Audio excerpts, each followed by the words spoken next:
Hi guys! Hi mga ka-reels! Ito ang aming ulam for today! Tada! So, I'm happy kasi meron na naman kaming broccoli for meal namin ngayon. So, ito yung mga ulam namin. Una, meron kaming fish for my mom and dad. Nakalimutan ko yung pangalan ng fish na yan eh. Kung alam niyo yung pangalan ng fish, comment nyo lang below.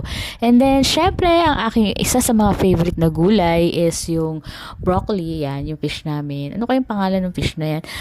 Natikman ko naman siya, okay naman siya, masarap naman siya. Kinakain ko siya kaso nakalimutan ko yung name niya. And then, tong broccoli na favorite namin, ang sahog niya ngayon is hipon. And then, konti nga lang yung broccoli na nabili namin eh, kasi medyo mahal siya ngayon. Alam niyo na, pag taglamig, konti ang supply, mahal. And then, meron kaming meat for yung mga hindi mahilig sa fish and then yung hindi mahilig din sa gulay. Ayan, meron kaming hamonado. So, kung meron kayong suggestion, comment nila below. Follow me guys. Pwede akong makatap na star. Happy